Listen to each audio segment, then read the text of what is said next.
Hello, everybody. I'm back.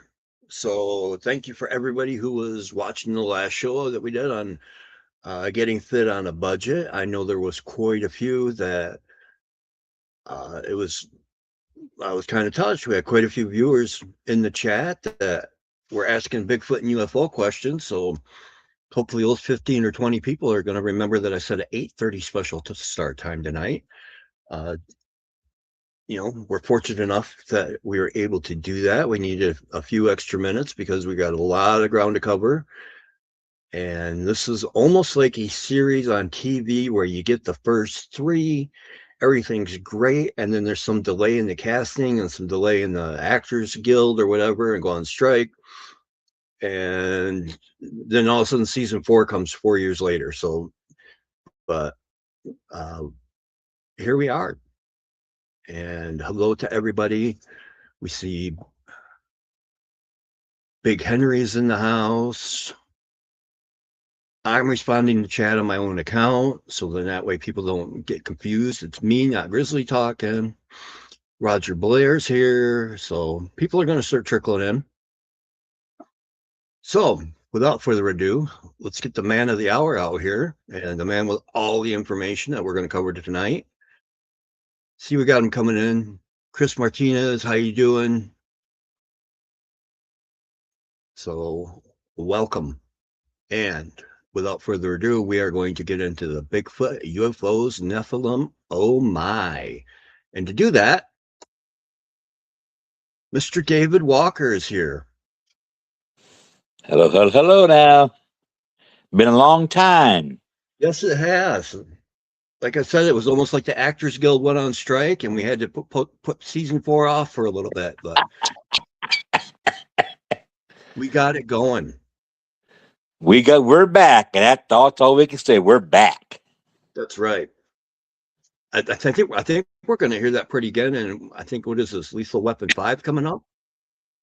They're going to do another one. So yes, that would be excellent. Oh yeah, we're getting a lot of people coming in now. We got Chris coming in, Lily, hi Lily, Jahoni, hi Polite.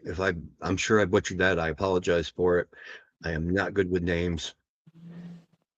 Big Henry, I don't know if you're drinking ale or what are we doing. So we're getting lots of people. We got 30 in here. Great. So that is great. Out of the people, I think mistook our Bigfoot. It was funny because we were doing a podcast just a little bit ago on trying to eat healthy on a budget. And we went from, I believe it was 32 viewers, and we were getting questions on Bigfoot and UFO. And I finally just said, hey, folks, you know what? That show starts at 8:30. And then we went down to like 4 viewers in 30 seconds. So we should have a good crowd tonight for this. And I am sure it is going to be worth the wait. So I know I'm excited. Yeah, me too, because we get to recap a little bit so we can catch everybody who missed it and anybody who did miss it. This is just a little recap. If you want to see the good stuff, go back and watch the first 3. Oh, yes. So this will make a whole lot more sense. So I think the last time I was on, Brian, I don't think you had a copy of my book, I have a copy here that I can kind of show people, so that if they want, if they get interested in what we're talking about and they want more info, they can always go to the book right here. I don't know if they can see that real good or not, but it's called Supernatural Cryptids, Return of the Nephilim. And I put that out in October of last year, no, not last year, but the year before, 2024. So it's been out about a year and a half now. And I actually have real pictures of some of these strange creatures that we see out in the woods, like Bigfoot. There's Dogman in there. There's Mothman, and different structures, an upside down tree, a ghost cat. You can see right through it. Even in the picture, you can see right through the cat. Just like I said, that's why we call it the ghost cat. Berries, everything. It's just loaded with tremendous information that wasn't drawn. It was actually taken. And I guess I should say it's not AI either. So this is the real stuff in that book, in the book. You can go online, Amazon, Barnes and Nobles, Walmart websites, and you can come up with a place to buy it. I think the book is running $14, $15, maybe $16. No, it used to run 19, but it may have, how sometimes they'll give you discounts. So somewhere between $15 and $20. But even if it's $20, it is well worth, trust me, the investment to have all that information right at your disposal. What was the title again? Somebody's asking to put it in the description. I want to put it right here in the chat. Yeah, it is Supernatural Cryptids, ... Return of the Nephilim. And some people pronounce that Nephilim different ways. It doesn't matter how you pronounce it. It's the same exact thing meaning-wise. The Nephilim is the Hebrew word for giants. And they were giants in every which way. Size, strength. We're talking anywhere between 7 to 15 and more footers. And it's funny because that's why I tied into the Bible, because the giants were just as tall as some of these Sasquatch and Bigfoot, and the Dogman doesn't seem to be all that really tall. He's between 7 to 9 feet or 10 feet. And but the Bigfoot runs a little bit larger, so he can be anywhere between 7 to 15 easy. And on the Solomon Islands, if you've ever heard of them before, down there close to Australia, up in the ocean, the Solomon Islands, they're recording them between 15 and 20 feet down there. So that's just an example. And if you recall also, the Kandahar giant, the Kandahar giant was estimated by the soldiers and documented as right around 13 feet. Red-haired, cannibalistic dude, big, probably about 350, 450, maybe even over 500 pounds. I don't know. They didn't register. They didn't tell us the exact weight, but he was a big dude. And I know some people say, it's just a bunch of conspiracy theories, whatever. Well, you can believe that if you want, but I had a friend that was actually, he wasn't in the group of men, but he knew and talked to one man that was there. And that man said, I know they say it's a conspiracy theory, but he said, I saw the thing for myself, and it's not a conspiracy theory. It was a real creature, but where they took it off to, he said, I don't know. And it's funny you say that, because I know the guy who, when that team went missing, I know the guy who was in on the planning of the search for that team. Oh. So, yeah, it happened, folks. Yeah, it's not conspiracy. It's not a conspiracy because just like the UFOs for a while, the government didn't want the public to know about it because why? according to them, they were afraid. They didn't want to evoke panic in a state of hysteria. And they didn't want to scare everybody. So they're very slow to admit the truth, if you get my drift. Yeah, just like they said in Men in Black, a person is smart, people stupid. So there you go. That's awful funny. We're stupid, but and in a certain sense, people are gullible. And they'll. But then there's some people are gullible, and others won't believe anything. So you got to kind of compromise and get in the middle there somewhere. But let's get into this. I know we got just a little bit extra time today, but man, Brian, we got so much stuff to cover. Just like you said, it might take another time to get this stuff in, but it's astronomical. We're going to start off with just a little recap. I'm going to try to keep this about 15 minutes on the recap, and that's chugging it. If you get my drift, that's chugging her down pretty fast. So today, folks, what my book is, the book I just mentioned, Supernatural Cryptid, Return of the Nephilim. It's about, UFOs, orbs. And if I should say the word, nobody wants to say it, but I'm going to say it, skinwalkers, Bigfoot, dogmen, UAPs, aliens, Mothman, fairies, dwarfs, and it just goes on and on. Whatever is out there is in my opinion related to this biblical phenomenon that takes place in your holy Bibles in Genesis chapter 6. The first 4 verses primarily, it talks about the sons of God coming down. It talks about giants being alive on the earth in those days, and also after that. And then it makes a statement, when the sons of God came down unto the daughters of man, and they saw that they were fair and beautiful, and they took them wives, of all which they chose. So right off the bat, if you haven't noticed by now, you got a supernatural connection. These angels, if this is indeed what happened, then this is my opinion that this very well could have, and it's just not my opinion. It's the opinion of a lot of your top guys in this particular field of the Bigfoot research and everything, like L.A. Marzulli, and also David Pilates is kind of one of them.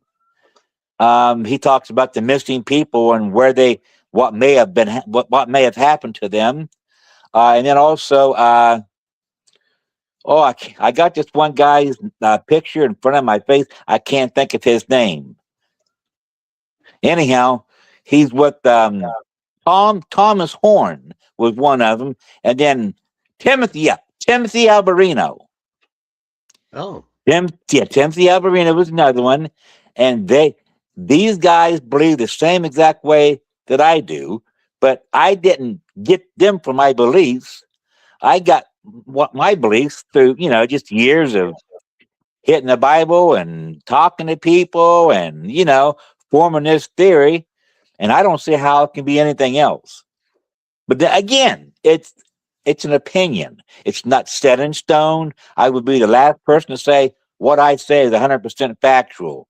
I can't, and I won't say that. But I really strongly believe, in what I believe. I wouldn't wrote the book in the first place. But that doesn't make it 100% right. And in the book, I never make statements, folks. I just ask questions. And then I'll give you some information, to back up what I'm asking. And then I'll say, well, if that is actually true, what about this? Would that connect the dots? And I'm connecting the dots all the way through the book. And so basically, when you read it, you're forming your own opinion as you go. Am I helping to form your opinion? Yeah, maybe, but you don't have to believe it. But what you when you read the actual paragraphs in the book, the material in the book, you'll probably say, I can definitely see where he's coming from, with that. So I'm kind of helping to do that a little bit, and I hope that people will get it, not because of me any financial gain, because to be honest, folks, and people are kind of probably be kind of like, oh wow, I haven't got over $150 for all the books that from the publishers. I haven't got over $150 yet, and I know there's over 300 books that's been sold. But these Nice. publishing companies, they're out for themselves. Yeah. Me, at knowing this, I'm just out for people to get the information. And that's what these podcasts like Brian's here and a few others that I've been on, and that's what they do. That's what I love to get on the podcast. I'll get it out and just rat on about this stuff because I strongly believe in what I'm talking about, or I wouldn't be here. Um, Up until now, does anybody have any questions or want to say something about the material that I've said so far? We got lots of people saying hi. We got lots of new people. Let's go through and we got Mary's in here tonight. Mary and Grizzly are in Tennessee. Lexi Ann. Good to see everybody in here tonight. How many do you have approximately? Do you have 30 people in there, Brian?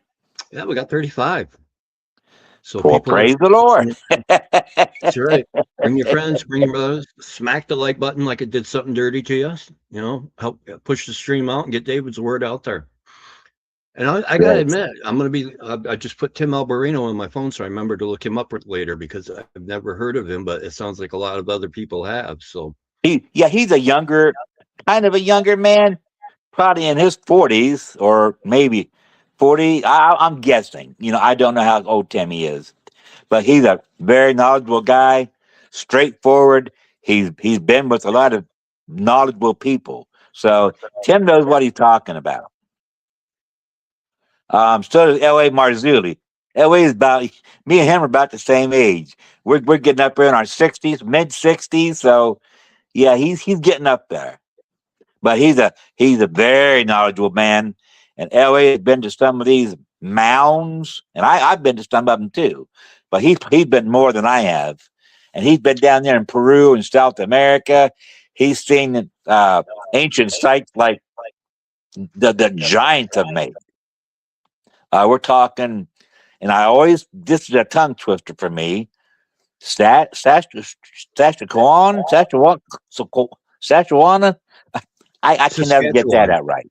Saskatchewan. It's where they have those obelisk stone structures. And Brian, if you know, help me out with that. Saskatchewan. There you go. I'm not even going to try to pronounce it. There you go, folks. That's how you pronounce that. I only know that because if you look at that, those stones are cut so precise and yet in different angles that you can't even shove a piece of paper between them. And so, how did the ancients do that? Did people really do that with those big 100-some-ton rocks? Or was it some other type of technology? Or should I say beings that perhaps formed that with technology far beyond ours today? Yeah. I'm sorry to interrupt. This just hit me. I do want to take a moment to, there were two people. One I considered a friend, was lucky enough to talk to.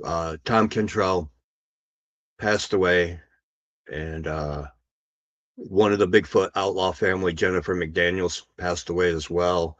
I just want to take a minute for everybody to, keep their families in your prayers, please. So if you can, with that out of the way, let's go back and get back onto cheerier topics.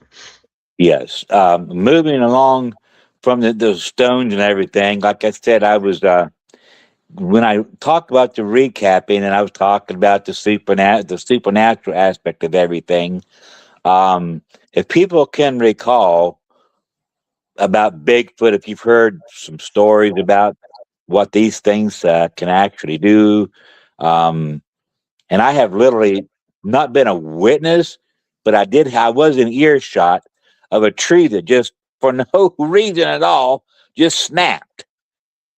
And we're not talking a 10-inch tree. We're talking a 2 to 3 foot tree that just snapped. And we went back to the site, I think it was about a week later, in that same area. I think we found the tree. And we took photographs of it, and it's in the book.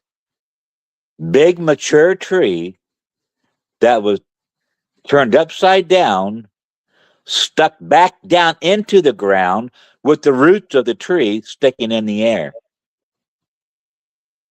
Now, you tell me, other than maybe Bigfoot or something, is that possible to be done? Not without heavy equipment.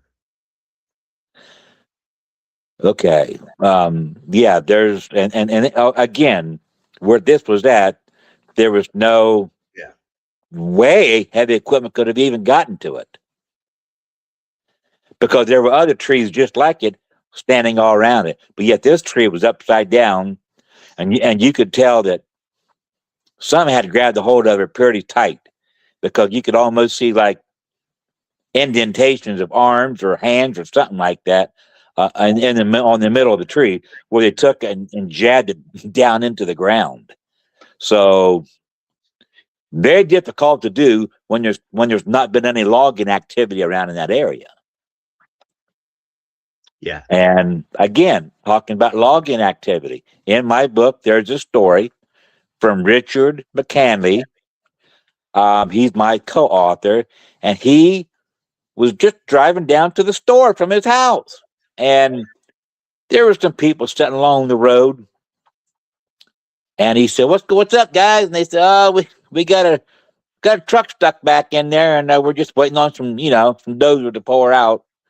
Oh, he said, "Okay." And they kind of looked at him. He said, "Well, he said, is that all there is to it? How come there's all these traffic back in here? And where's the dozer got to pull it away?" "Well, you don't need to know that. We just got some cones out here, and we want people to drive by here slow." And he said, the way they talk, he said, they sound nervous. He said, "Some told me to go back and check it out." So he said, "Hey, you guys care? Mind if I go back and look at it?" We really don't want anybody back there, man." He said, "Oh, come on." He said, "I don't have anything else to do." And one guy said, "Hey, if you're so nosy and you want to go back and look, you could go back and look. I want to hear what you say about it," like that. And so he parked his truck. He went back there and looked. And he kind of almost at first couldn't believe his eyes, because the logs that were actually on the truck had been taken off the truck. We're talking 1,500 to 3,000 pound logs, and were stood up all around the truck, and all around that there were great big footprints that looked like about 18, 20 inches long and 7 or 8 inches wide, and they were about 2 inches into the ground. Wow. So ask yourself what went on there, and if there were Bigfoot that took those logs off, what was the message they were trying to convey? Yeah, that's always the mystery, isn't it? What do those cross? Are they saying keep out? Is it a territory boundary? I would just my opinion, and everybody on here can have an opinion, but I believe that they were saying, this is our home, and we don't want you boys in here monkeying around. And this is a message directly to you, and count yourselves lucky that you weren't back here whenever we came for the logs. That's what I kind of think. It's just a long shot for something, but it makes sense. Yeah, I mean, everything we think we know, until Bigfoot sits down and has a Bud Light with us and tells us, everything's kind of a theories and opinions at this point. Exactly. And That may not happen anytime too soon with the Bud Light. Yeah.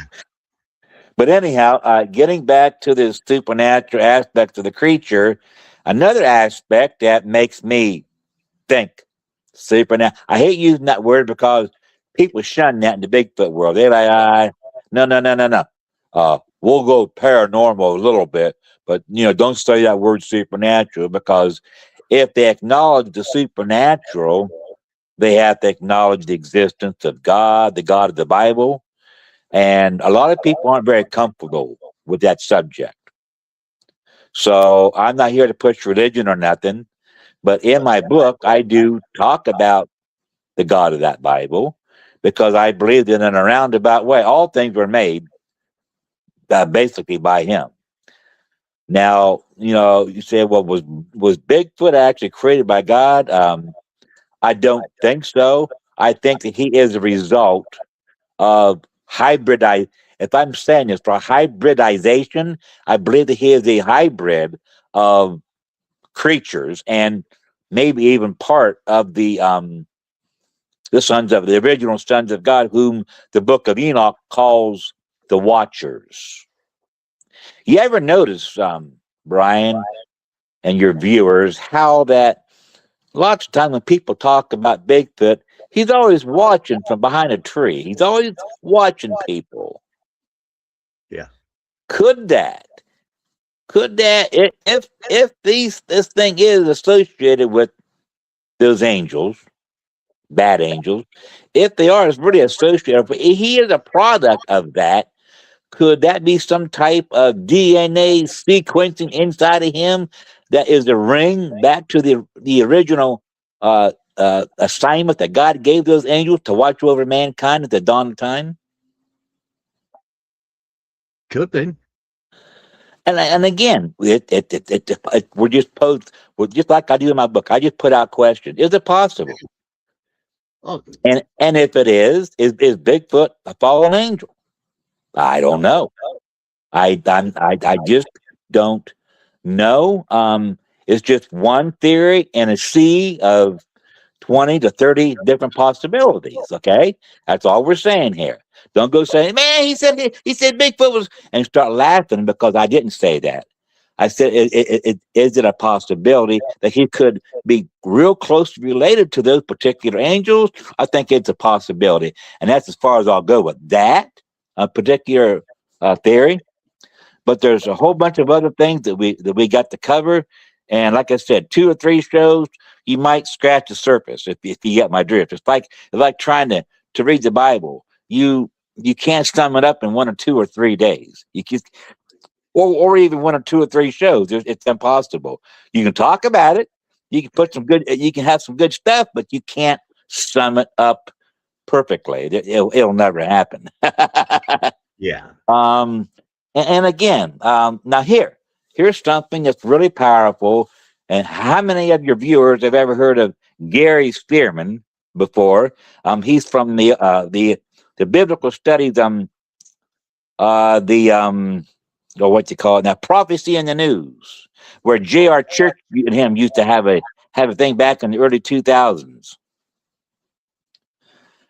Well, if they're not familiar with him, Gary is well versed in the scriptures and in news. They look at prophecy things and stuff like that. Gary's still living, and he's starting to show his age a little bit, but he's very, very wise. And this is a statement that Gary made concerning the days of Noah, because Jesus made a statement. He said, "As it was in the days of Noah, so shall it also be in the days of the coming of the Son of Man, when he comes for his second return."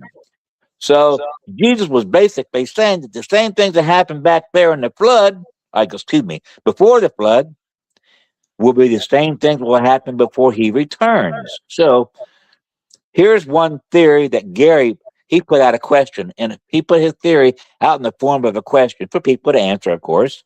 And this is what he said. He said, is there, or probably could there be, a connection between the corruption of the human race in the days of Noah and modern stories of UFO abductions? Is someone breeding another human hybrid race of aliens? So you can probably connect the dots to what he's saying. These UFOs or aliens that are in these ships, or however you want to believe about the phenomenon, there's a ton of stories. And I mean, when I say a ton, I mean I have in my possession 40 of them. That when these people are abducted, we'll talk about that Betty Betty and Barney, the story back in the early '60s. Yep. They were, and they never came across this until they had to take them under hypnosis. And when they did that, it kind of freed up the channels, I guess, of their memory or whatever. And they both said that they were touched in ways and probed in ways with metallic objects that were centered around their reproductive organs. They extracted some things out of Betty, something about the ovaries or part of the ovaries or something like that. And they also extracted semen from Barney. And he was afraid to come forward with that information for a while. And finally, he was kind of pressured, and he said, yeah, they kind of did that to me. Toward his later years before he died, they actually took semen from me. So it verified that, at least in their story, I'm not saying this has happened on every abduction, but according to the authors of this book I got, Alien Encounters by Chuck Missler. How many people have heard of Chuck Missler before? Well, in that book, he has a ton of stories where these people, and they have done surveys about them and conducted their stories and of that have actually been abducted, and a lot of them talk about even becoming pregnant. Now, not the normal way that you would think of pregnant was between a man and a woman, but because of experiments done with them, they became pregnant, and then after the child began to grow in the woman's womb, they were abducted again. Maybe let's say like 4, 6, 8 weeks ahead of, or after that, and they were brought in and they harvested the fetus, took it out of them, so they weren't pregnant no more. And you say, well, if that's the case, how often has this been done? According to these researchers that are up on this UFO phenomenon, this is in 1997, and they said they had a history of 100,000 cases. That was in 1997, my friend. What do you think that figure would be today? We're talking probably past the million mark, and maybe even far more than that. So, is this world populated with reptilians or aliens or something like that? Maybe. I would say it's probably not populated. If that's the case, it's infested. So, in my opinion, I'm connecting the dots with what happened back then in the days of Noah. They were choosing wives and doing things. They actually had almost like I would imagine close to the type of sex that man and woman have today. But then again, maybe it was different too for them too. I don't know, because I wonder, because their fetuses, babies, however you want to put that in there, they became giants that were enormous. And when I hear that, I think, how could a woman, have a huge baby? That would have to be a pretty big baby, wouldn't it? So there's some questions on that end. And then again, they could have had a normal child that just grew exponentially into a very big being. See what I'm saying? So there's several ways that the whole thing could have been accomplished, and exactly how is anybody's guess, But it's something kind of interesting to think about of the the whole phenomenon. So if I could stop, kind of pause right here, I'll put that question out to your viewers, and then a few minutes later, you can tell me how some of them think that could have happened. How the angels that you would think would just be spirit, not flesh and bones, how they could actually engage with human women and have sexual intercourse. And let's see what kind of responses that we get from that question.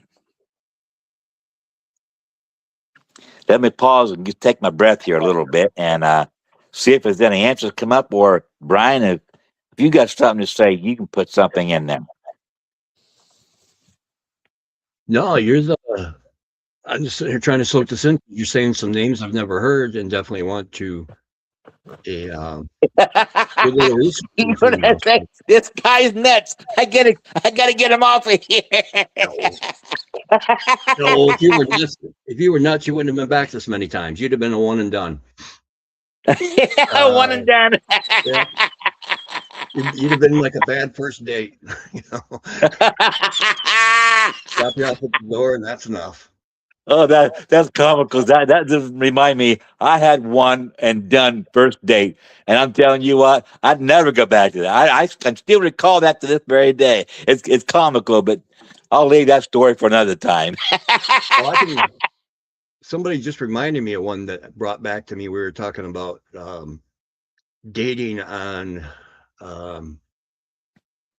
these dating sites after I had my divorce, and I went through one, and literally, even at the age I was at the time, I was in my 40s, nothing like what she described. So we had dinner at Applebee's, and I said, "Excuse me, I have to go to the bathroom," and left. Never went back to the table.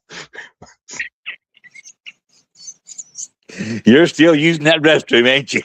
Yep, I'm still going potty in Applebee's somewhere. Oh, Lord have mercy. We went to eat out for Valentine's Day. Went to the seafood restaurants. Don't go to seafood restaurants for Valentine's Day, because you ain't going to get in any. Unless you go and you're the first ones there. That's about the only way. I pulled in and went into Red Lobster. I said, "How much longer we got to wait?" They said, "Well, you're 3.5 hours." Ooh. I said, "Catch you later." I turned right around. I can't wait that long for my food. Yeah, Mary did put up a something important. I'll say that they had done an expedition back in September, and they're going to be scheduling a podcast soon in the next few weeks to go over our trip and footage from September. So everyone keep watching for when it gets posted. So, and from what I understand, they had some pretty darn, if that's the one I'm thinking of, where they did an interview and actually catch some activity on camera, that's going to be good. Oh, yes. Talking about that, I have my co-author's friend. His name is Kane. He has his own podcast, The House of Enoch. Kane Michael, and Kane lives right beside the National Forest, Wayne National Forest. Plus, he has, I think, 300. I don't know the exact acres, but I know it's at least 350 acres. And then that butts up against the National Forest. So this man has umpteen acres to roam in, and the things that are out there close to his house, even, yeah, you wouldn't want around your place. And he's got documentation and pictures and thermal imaging. He's got everything documented, and the stories this man can tell you, whew, I tell you, he's almost as good up there right with Richard McKinney, my co-author. Richard might have a little bit more because he's been doing this a lot longer. But Cain, he had the goods out there at his place, and he has a big farm pond out there, and he's even heard him splashing around at nighttime, swimming in his pond. Yeah. Well, we got one answer for your question.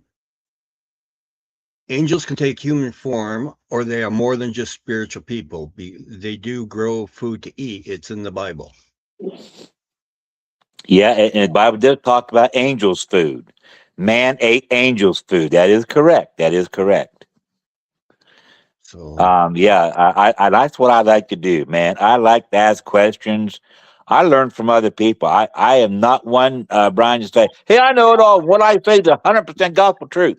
I would never do that. I love listening to what other people have to say too. Um, but I do believe the connection that I'm making with the Bigfoot and the giants. And I've heard and I've read a ton of material in other people's books that practically imitate the same exact belief, perhaps said in different tones and different ways, but it's just imitating that these things may be a product or maybe even children, possibly children of the giants that were spawned by angels, if you get my drift. So I believe that there is a connection there, and I think that's I'd love to know the exact original story, but like you said, all we can do now is attempt to connect the dots, and if they make sense, hey, run with it. If it sounds really wild and out there, just stop and think about it for a while, because sometimes I have found out in this particular field, the only way to come up with some of the truth is you have to stop and think outside of the box a little bit. yeah. It's not all neatly packaged in a box and wrapped around with some paper and a bow on it.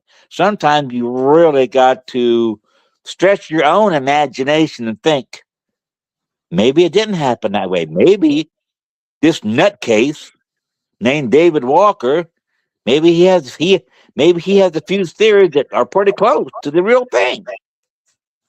So we can entertain that too. And again, I would love for your viewer to go in there and say, hey, do you think it's possible that Bigfoot and the Nephilim giants are connected in some way?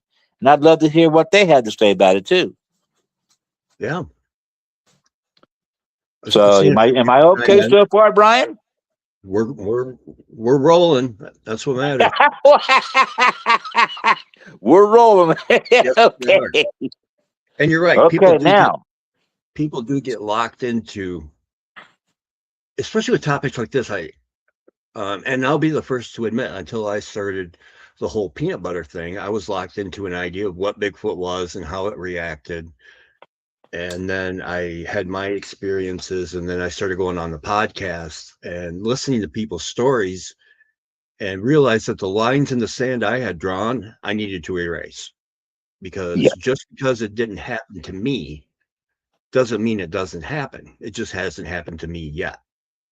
Like Bigfoot cloaking and Bigfoot, uh, you get into like Ron Moorhead with quantum mechanics and things like that to explain it. Nephilim, is just as valid of a theory as being giant monkeys from the past. So Yeah. people need, Um, I shouldn't say people need, people should be more open-minded and not be so divisive. There should be more of a Bigfoot community instead of little Bigfoot camps. There you go.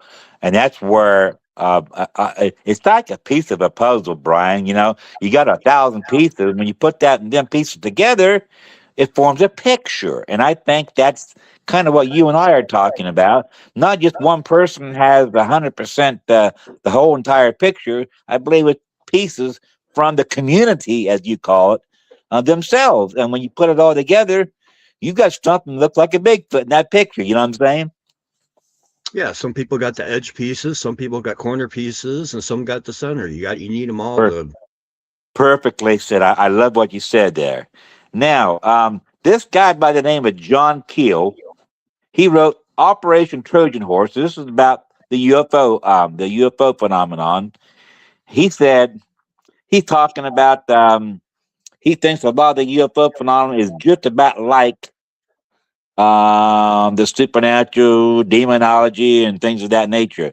But let's just listen to what he says, because he's not a Christian. He's just approaching this from a scientific view that allows the biblical transcript of the supernatural to enter into his play. What he says here is really good.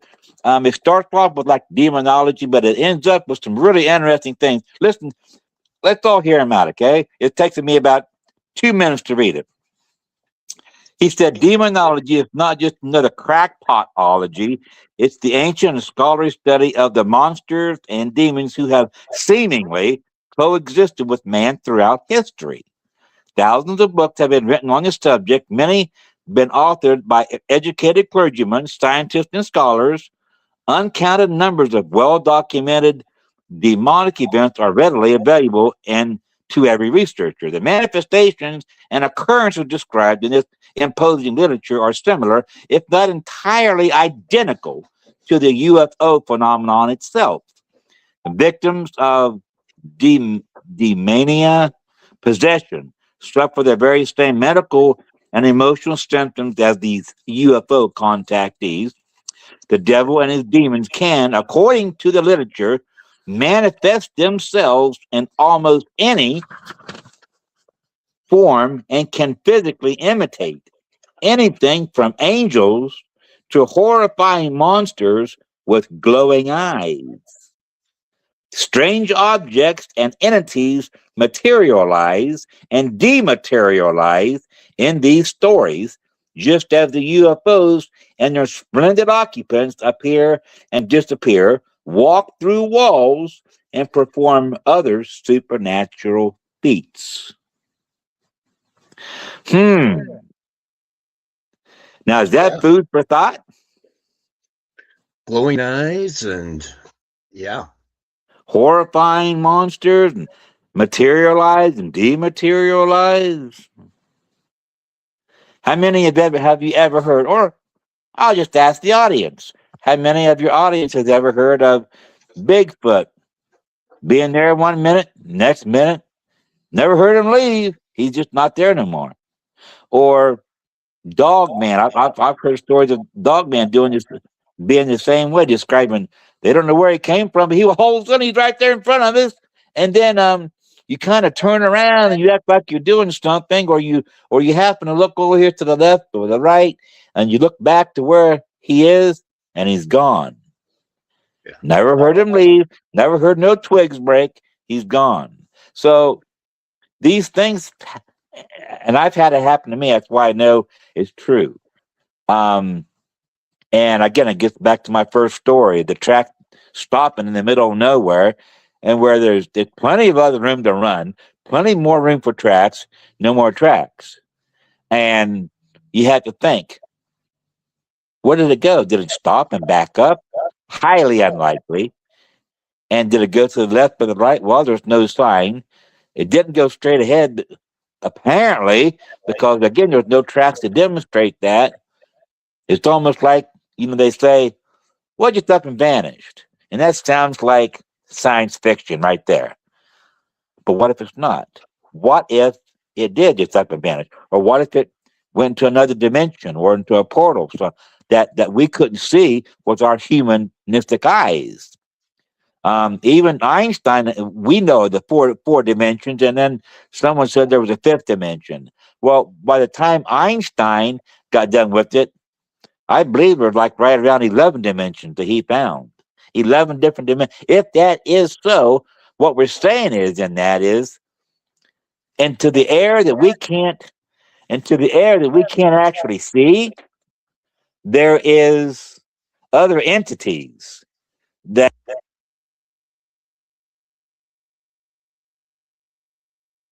Uh-oh.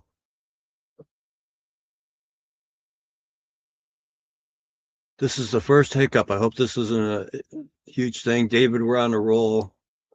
Am I back? You're back. I'm panicking. It's my hiccup because my phone does this occasionally, so it's my hiccup. Okay.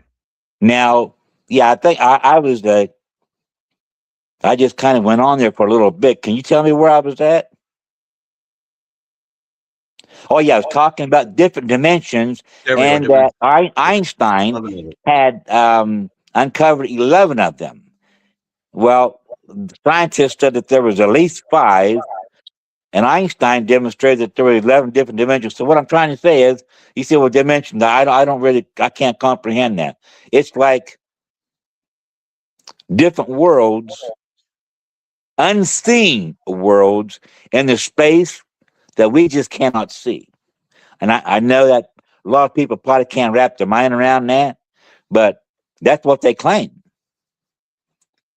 Um, and then also, my next thing I was going to talk about is how many people believe that these quote aliens are actually beings from other planets way out there in the solar system. Because with all the planets that are out there, surely there's life somewhere else. I mean, there's zillions, I mean, trillions and trillions and zillions of planets and suns and whatnot, galaxies out there, right? Surely there's life out there somewhere. And so, because that makes perfect sense, people think that these dudes are flying around here in flying saucers or whatever the case may be, are from the fourth quadrant on the second layer of the fifth galaxy out there in the Milky Way, far beyond us. Is that what people believe? And again, everybody has a right to their own belief, but try to rationalize that, if you will. And let's say 50 years ago, when all this 60 years ago, when all this UFO phenomenon was going on, let's say somebody in that fifth quadrant out there in the 14th galaxy beyond ours decided, hey, I'd like to go back to Earth, you know, where we seeded those ancient beings and see how they're doing. How long would it take that person to get to Earth? And of course, there's no Yeah. answer for that. Everyone could have an answer, but probably none of us are even going to be anywhere close. But I will say this: going one of the fast jets travels between 700 and 800 miles an hour. Well, let's just say 1,000 miles an hour for to get from the next galaxy over to Earth. And let's say that in doing so, that this quote spaceship and people in it, they got to go through a wormhole to get into our galaxy. Let's just say all that happens and they get over here. How long would it take them to get even from Pluto all the way to the Earth? And when I found out the answer, it blew my mind. And we're talking about going 1,000 miles an hour, Yeah, and that's kind of hard on a person. It may not even be possible at that speed. But let's just say it is. Do you know how long it would take them to get from Pluto to the Earth? at 1,000 miles an hour. At 1,000 miles an hour. That's probably 100 years at 1,000. Would you try between 700 to 800 years? Yeah, I believe it Now, because at light speed, it takes, what is it, 28 minutes to get from the sun to here, and that's a million something. yeah, exactly. So, yeah. So we don't have people think that these UFOs are out there in space flying around. If that were the case, why haven't we seen any of them? And why haven't they tried to make contact with those big discs they had out there searching for for alien life? Why haven't we? Nobody ever tried to make contact with us then. I don't believe they're from out there. This is my opinion, and this is because yes, I believe in one book and in one book only, and I believe that He has the answer to everything, and that's the Bible. Another good book, very closely along with that, is the apocryphal books, especially the Book of Enoch. Enoch is he's my man. I mean, he's just a man that I think we all would like to try to pattern a life after. The seventh from Adam. he was probably about the purest man. There ain't no doubt about it. He was the purest man, probably outside of our Lord Jesus, that ever walked the face of the earth. Because it said after 365 years, this man was walking with God the whole time. He just walked right on into heaven with God. Now, you got to be a pretty close friend of God to be able to do that.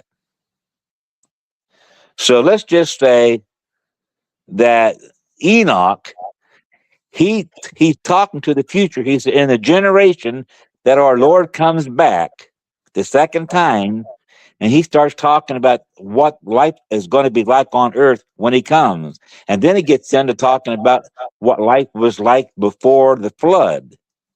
And he connects those two to our Lord's coming, his first and second coming.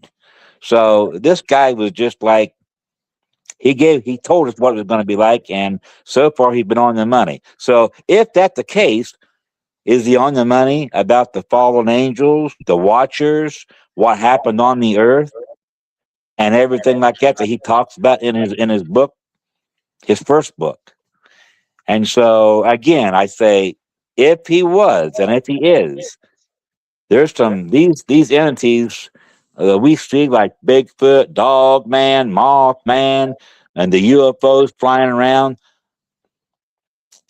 Maybe I kind of think these UFOs are very akin to like fallen angels that have that identity, that have that ability to shapeshift into different forms of whatever they want to. Picture in your mind Superman and how he can go from a regular guy to a man of steel and grab a hold of a building and move it. I mean, that's just might be a wild analogy, but that's what these angels, they have the ability to shift into whatever particular entity they want to, because they are supernatural. Yes, they may have their wings clipped and they may not have the same power that God's holy angels have, but they still retain a certain amount of power related to their actual being when they were created with the other angels. They weren't completely stripped, but I believe they got the wings clipped to where they can't just act and do things exactly like the holy angels do. Another thing on that, Brian, I'd like to bring in is that I think that these angels, once they attain the ability to have, let's say, a solid body form, maybe to be able to have these relations, I believe that once they crossed over into that realm, for them there was no turning back. There was no saying, "Oh God, hey, I shouldn't have done that. Please forgive me." I think it was almost like Superman, in that story where he went into that chamber and he was super and he got changed over. He got changed over to human, and his dad told him, once this happens, you can't change back. Once I change you, I can't change you back.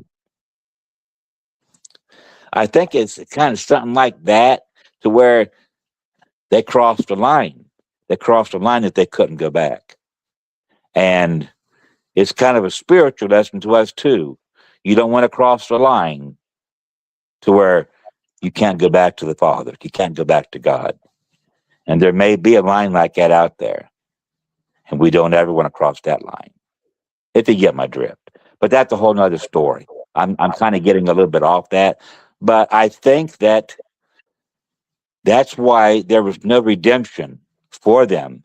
They did what was unforgivable. If I can put it that, unforgivable, if you get my drift. So what's your thoughts on some of that? Oh, man, I hate putting my opinions out there. It's Yeah, man. just your thoughts, Ben. Just your thought, and everybody else that has heard me ask that question, let them put their comments on it. What do they think? Yeah, I'm seeing them in the chat. John points out that if these things can get into your dreams, they're definitely supernatural. And Mary points out UFOs are freaky. there was one question we had early on that struck me, and I wanted to get your thoughts. When do you think the day of disclosure will come, or do you think it'll even come? That is a really good question. Um, if it comes, Brian, I believe it would probably come after what the Bible refers to as the rapture, Mm-hmm. when the saints get taken up, and all that's left on the earth basically are the bad people. I guess you could say it in a certain word. Not that they can't not that they can't attain redemption, because I believe that they still can, even after the church goes up. If once that part goes, once the church goes up, the restrainer, the Holy Spirit, um, may or he may not be here to stop the evil from just taking over.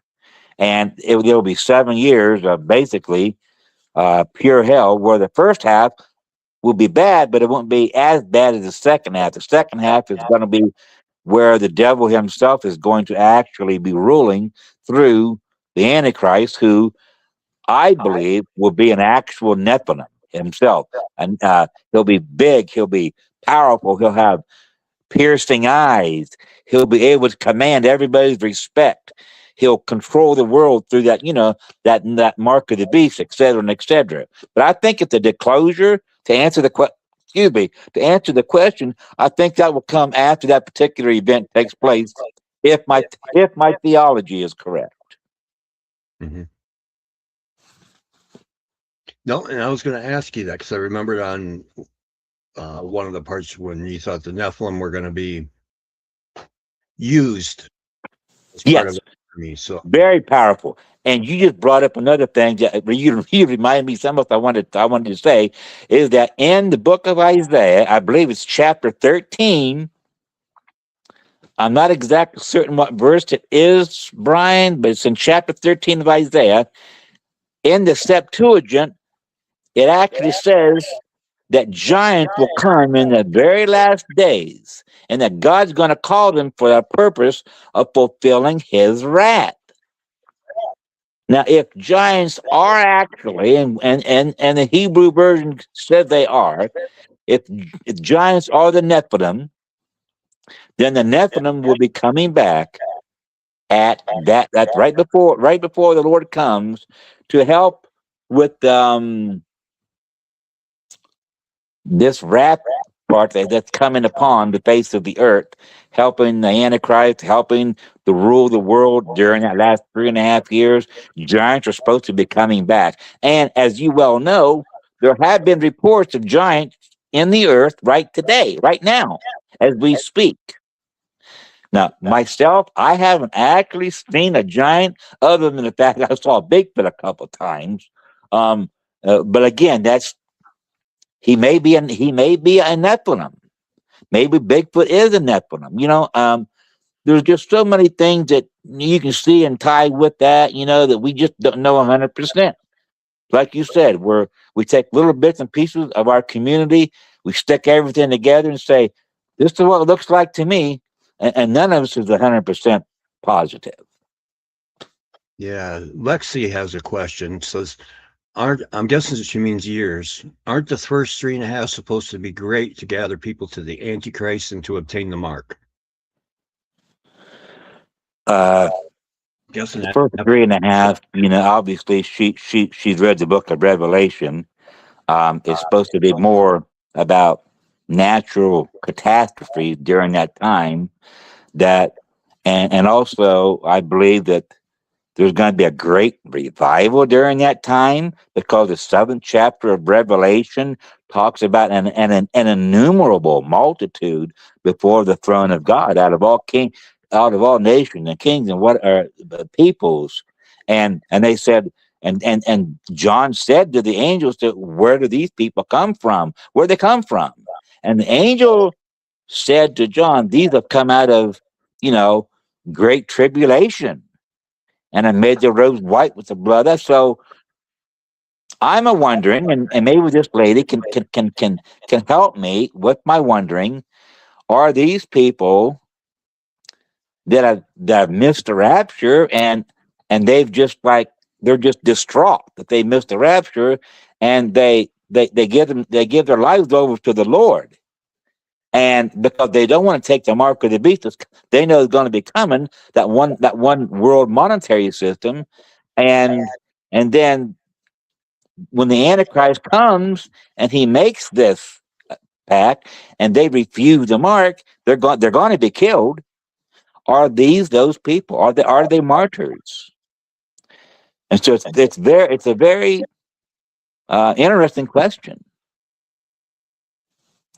I believe that God will give people, even during the tribulation period, a measure of grace to be saved, to realize that they've made a grave mistake, but it's not an eternal mistake unless they let it be. Because we all know, once people do accept that mark, knowing that this is allegiance to the beast, there's no more forgiveness of sin for them. Oh, That's what the word says. There's no more forgiveness, because, and you know what I think it does, Brian. I think it changes their DNA system to where it changes their mind too. I think it's a change in the DNA, and they're no longer their exact self. They become the Antichrist slaves, if you please. Very interesting to think about, isn't it? yeah. Lexi replied. Sorry, Lexi, and I shorten everybody's name, so I hope that's okay to call you Lexi. Yes, that's exactly how I believe. Yes, yes, yes. So There you go. Whew. I got some cold water on my back when she said that. Because that's kind of, it's kind of, when you're talking, all of a sudden some words come out of your mouth and you're not even sure what you're saying. Well, that's what happened to me, because I was trying to think of an answer that was scripturally correct. It has to be scripturally correct, because if it's not, then nothing I believe matters. You know what I'm saying? It has to be according to scripture, line for line, precept upon precept. Stuff like that. I'm not no Bible. Trust me, I'm not no Bible expert, but I do believe in the and the tremendous grace and mercy of our God. I believe it stretches far beyond what any of us can fathom. I mean, he didn't die on that cross for just a few. He died on it for everybody. But they all got to acknowledge him first before he can help them out. You know what I'm saying? yeah, and Ohio Bigfoot kind of brings out. Kurt mentioned being marked with a social security number, but then Ohio Bigfoot points out that your parents did it. You didn't agree to the number, and the mark is something you will agree to when the Antichrist comes. So, Yeah. I, I I I don't know if it has anything to do with the social security number or not. It may. It may, but all I know is it's supposed to be a mark in your right hand or your forehead. And this is exactly what I've been hearing through the grapevine on our social media sites like Facebook, Instagram, what have you, news breaks and stuff like that. Is they say the technology is coming out to instill some type of a chip in either the right hand or the first person's forehead. Now, isn't that remarkable, Brian, that they use that word right hand or forehead, the same terminology that the Bible that John talked about over 2,000 years ago? Totally remarkable, isn't it? yeah, there's a whole lot of things coming in. I know this sounds kind of. I know we're supposed to be Bigfoot, but with all the good people that have been passing lately, it makes me wonder if that isn't on the horizon. Just seems like a lot of good people are going, and a lot of. I hate I to. really do. I really do believe that. A lot of My bad mind goes people are back to just seem to be my hanging mind around. goes back to Charlie Kirk. Um, Yeah, Man, I tell you what. And now all the evil is coming out. God, he said, Jesus said that, everything that could be shaken, prophets have said this. Everything that can be shaken is going to be shaken right before the Lord comes back. And look at what's shaken. Look at how our government is being exposed for all the corruption that they've been into. Then you got these Epstein files, and then the list just goes, and the list of heinous activities and deeds. It just goes deeper and deeper and deeper, and not even presidents are safe from it. And so everything that can be shaken is being shaken. He's exposing everything that can be exposed, and it's not going to be too far off. That's my own opinion. But that's not really relating to. I don't want to get into the area I'm preaching here. You know what I'm saying? Yeah, I Because we're know. supposed to I be was the talking same way. I about a was ready. different subject. But you got to admit, it's very interesting. Yeah, I know. We kind of need a broad sweep here on how this connects, but you know what? That's okay because uh, we're getting information out and the chat's enjoying the show, and that's what matters. And it's not the first show I've said I'm going to talk about this, and the chat takes it in another direction, and I'll just run with it. So, Exactly, and that's the way. well, When I did preach a few times, whenever I say we're going to preach, I never will forget the one sermon that it was unbelievable. It's one of my first or second ones I ever ministered about. We was doing tent meetings, and I'll say this real briefly, and I'll get back into the Bigfoot. I promise you, but it's a story that will just blow you away. And so I was thinking about. I had the opportunity to preach it on the tent revival. Well, this has been probably about 15, 20 years ago, and so what am I going to preach about? And I just got this. I'm going to preach about. It just to preach about Noah's flood. Oh, well, that's a deep subject. I said, okay, I'll give my best shot. And I got in there and read the story, and okay, I knew just how I was going to do it. And so I get there at the tent service, and it was kind of cloudy out. And maybe it might rain. Kind of go along with the sermon. Nose flood, a little bit of rain or whatever. Well, when it came time for me to preach, all of a sudden, you would just, I just had announced what I was preaching about. And all of a sudden, bolts of lightning and thunder just began to raise. And within 5 minutes, we had a cloud burst. And I mean, it lasted the whole entire time. And here I am preaching, trying to preach through this. And men are running around. They're tightening down the flaps of the tent. They're trying to secure it and everything. And long story short, long story short, when I gave that altar call, everybody but two people was up at the altar.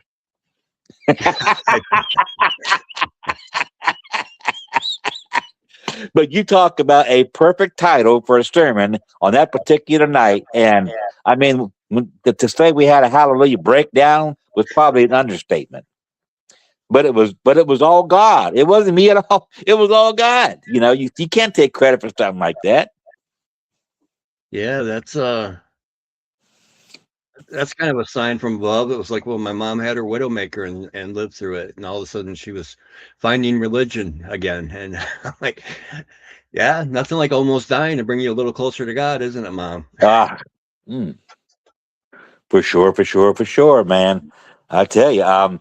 But like, okay, getting back to our UFOs and stuff, I'll tell you another story. And this was in the book from Chuck Mishler.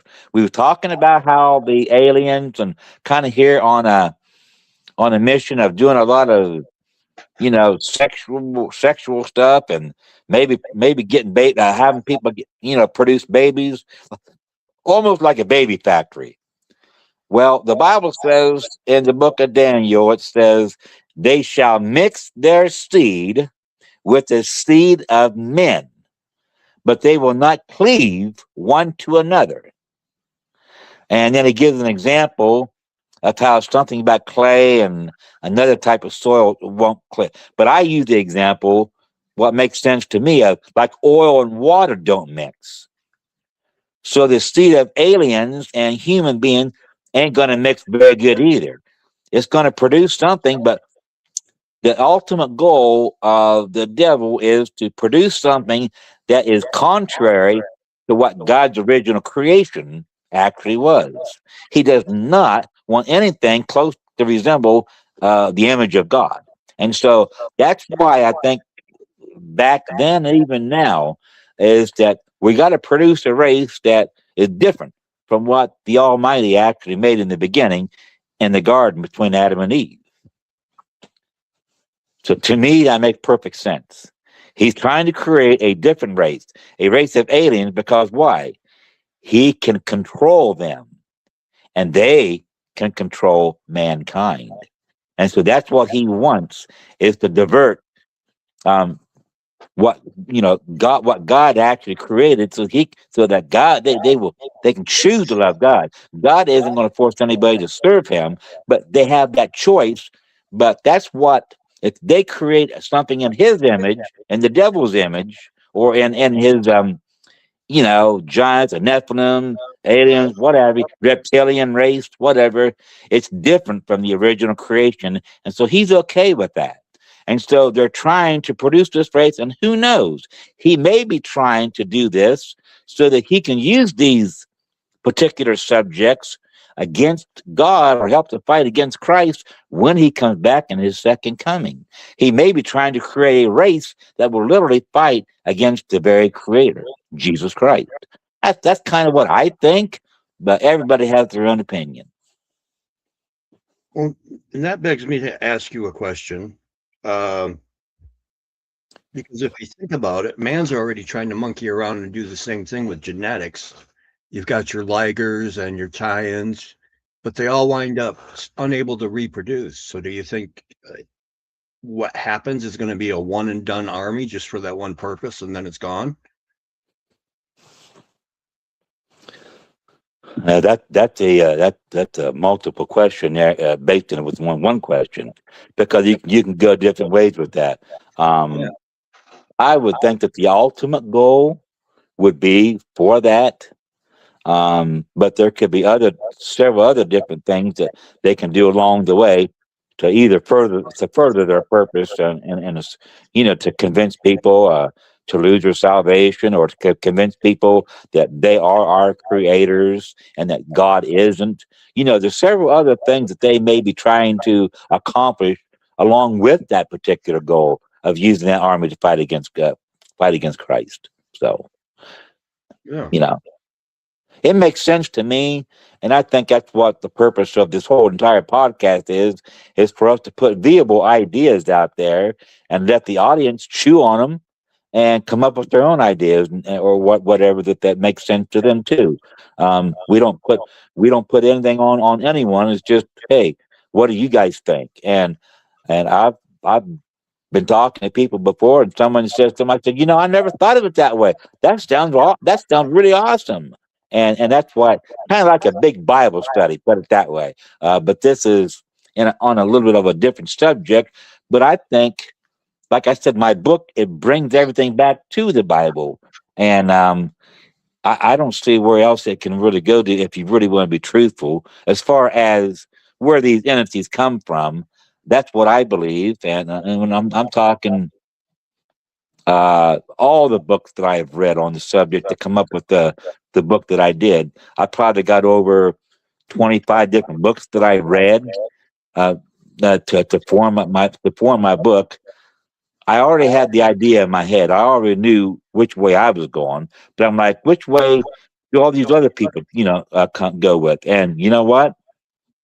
I'd say 19 of the 25 books kind of went the way I'm kind of going even with this podcast. And so it was really remarkable. Either I picked them because they had good titles, or God picked them for me to help me, with the knowledge I'm putting out. Yeah, and that's the You know, beauty you know of, what I'm saying? yeah, and that's kind of the beauty why I like doing this show for Grizzly and for Mary, because we welcome all opinions and don't bash anybody for it. Just because maybe it didn't align with something I think, and Exactly. you can't do that in this topics in most areas of life. I mean, y- And God doesn't, I don't think God expects us to figure everything out, Brian. He doesn't. I think the only thing he wants us to do is believe him and do the best we can. That's all but we have to do the best we can. We can't Yeah. just say, well, and make excuses for ourselves. If we do the best we can, and he don't expect us to figure everything out. No, that's what we're here is to learn we're here for a purpose, and we probably won't find out exactly what that purpose was until we're done. Well, yeah, and he says he gives to each and every person the different gifts, and I do believe that doing the best we can is using our gifts to help others, and even if it's ministry gifts, singing or preaching or just talking to somebody. It's just like this one usher in this one crusade. He happened to see a couple of boys. Listen to this story. He's seen a couple of boys, right? And there was all the seats were taken except maybe a couple, and the usher had two seats beside of him, folded up. They were wooden chairs. So he seen the two boys, and they said, "Well, we don't have enough room." So the boys went to leave.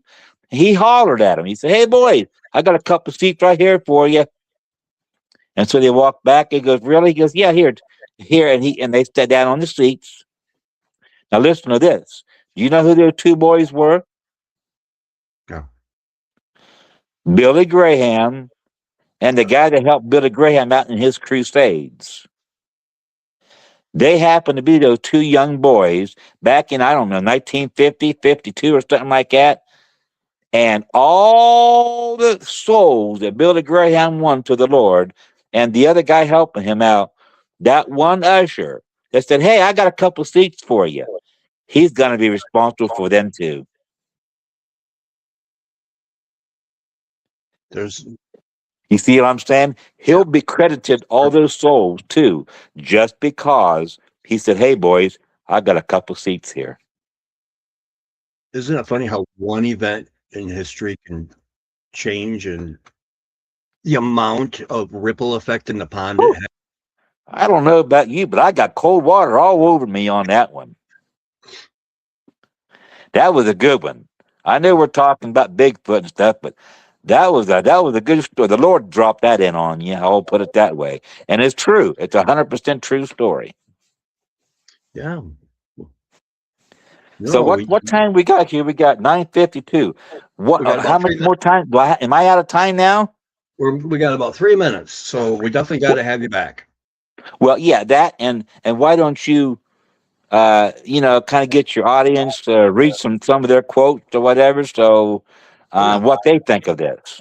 I've been throwing the quotes up on the screen, and Lexi has a request. So maybe the next time you come on, Lexi would like to basically find out the books you've been reading to try to come up with that brought you to these conclusions. So is it possible you could list them on your site, the books? The Uh, 25 books I was talking about, you mean? yeah. So maybe next time when Um, you make a list, or if you can know some of them right off the top of your head. yeah, I'll definitely come up with them, Brian, and see what I can do about getting enough so everybody can look at them. Yeah, and Mary, the boss lady, co-owner of the channel, says, "Dave, we would love to have you on more shows. Please let us know. We would love for you to come back." Well, that So really blesses me. That really does. I'm not lying.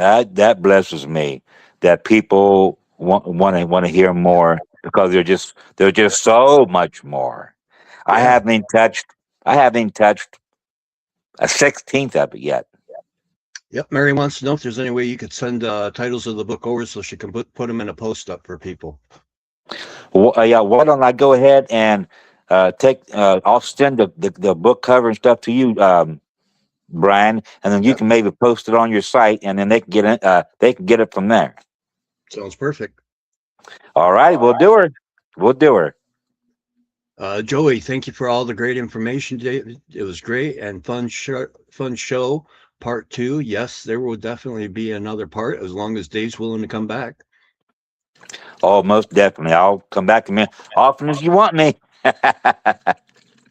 we'll keep on plugging. So, Leanne, thank you, Awesome. Mr. I'm Walker. fired up. I'm fired up. All right. Well, with that, maybe we'll wrap it up right there for tonight.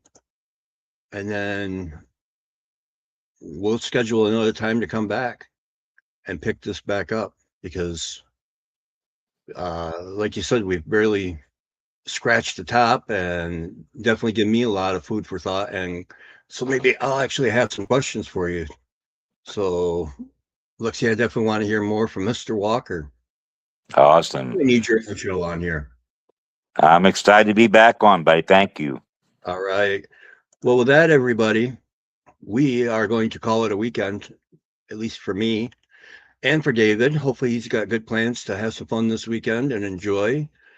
I can't thank you enough for coming back. I know we had quite a delay in between, but I think it was definitely worth the wait.